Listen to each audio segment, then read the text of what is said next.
Assalamualaikum warahmatullahi wabarakatuh. Apa kabar hari ini anak-anak ibu yang soleh-soleha? Alhamdulillah, semoga sehat-sehat selalu ya. Amin. Hari ini Ibu Fit akan menemani kalian dalam pelajaran sejarah kebudayaan Islam. Nah, materi yang pertama pelajaran SK ini adalah perjuangan Nabi Muhammad SAW dalam berdakwah. Perhatikan ya sayang. Sebelumnya ibu guru tanya dulu nih, apa sih berdakwah itu? Ya, betul sekali. Berdakwah adalah mengajak untuk menyembah Allah Subhanahu wa Ta'ala. Lalu, strategi apa sih yang digunakan Nabi Muhammad SAW dalam berdakwah? Ya, Nabi Muhammad menggunakan 2 strategi. Yang pertama, strategi dakwah secara sembunyi-sembunyi, dan yang kedua, strategi dakwah secara terang-terangan. Kira-kira bagaimana sih dakwah Nabi Muhammad secara sembunyi-sembunyi itu? Mari perhatikan penjelasan Bu Guru ya. Setelah menerima wahyu yang pertama, yaitu Quran Surah Al-Alaq ayat 1 sampai dengan 5. Siti Khadijah kemudian mengajak Nabi Muhammad SAW untuk menemui Warokah bin Naufal. Warokah bin Naufal ini adalah saudara Khadijah. Ia beragama Nasrani. Melalui Warokah bin Naufal inilah Nabi Muhammad SAW mengetahui bahwa beliau telah diangkat menjadi Rasul. Seusai pertemuannya dengan Warokah bin Naufal, turunlah wahyu yang kedua surah Al-Mudaththir ayat 1-7.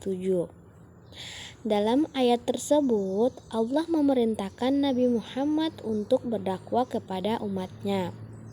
Namun, dakwanya masih terbatas kepada sanak keluarganya.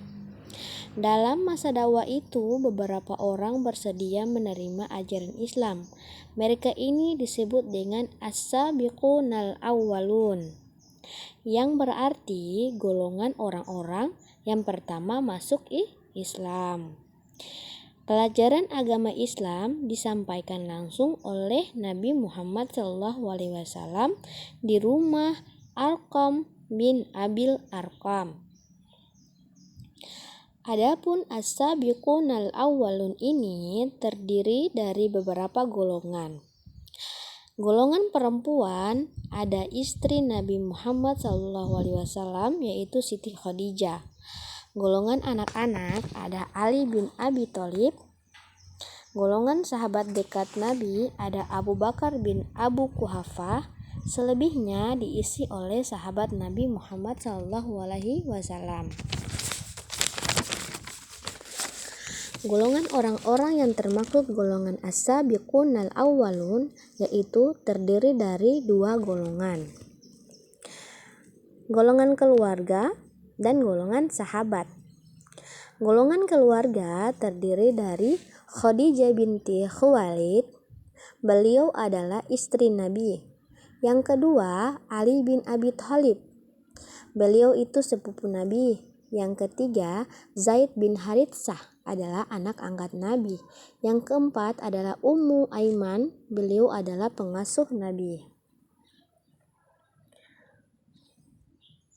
Sedangkan dari golongan sahabat ada Abu Bakar, ada Utsman bin Affan, ada Zubair bin Awam, ada Abdurrahman bin Auf, ada Sa'ad bin Abi Waqqas, ada Talha bin Ubaidillah, ada Abu Ubaidah bin Jarrah, dan ada Arqam bin Abil Arqam.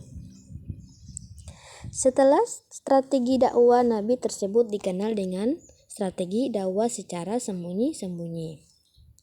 Setelah 3 tahun lamanya Nabi berdakwah secara sembunyi-sembunyi, Kemudian turun perintah untuk menjalankan dakwah secara terang-terangan oleh Allah Subhanahu wa taala.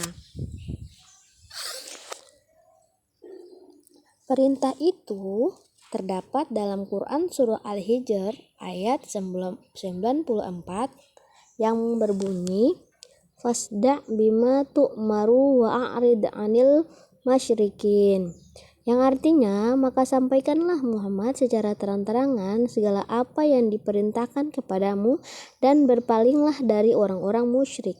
Quran surah Al-Hijr ayat 94. Pertama kali yang dilakukan Nabi Muhammad adalah dakwah secara terang-terangan.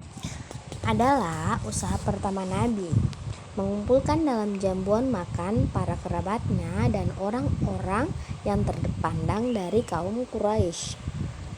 Mereka ini diajak untuk menyembah Allah Subhanahu wa taala, berbuat baik terhadap sesama dan tidak boleh saling bermusuhan. Namun hanya sebagian kecil saja yang menerima ajakan Nabi Muhammad.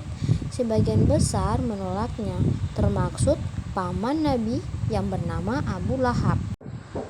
Beliau secara keras menolak, bahkan mengancam akan memusuhi Nabi Muhammad apabila meneruskan dakwanya.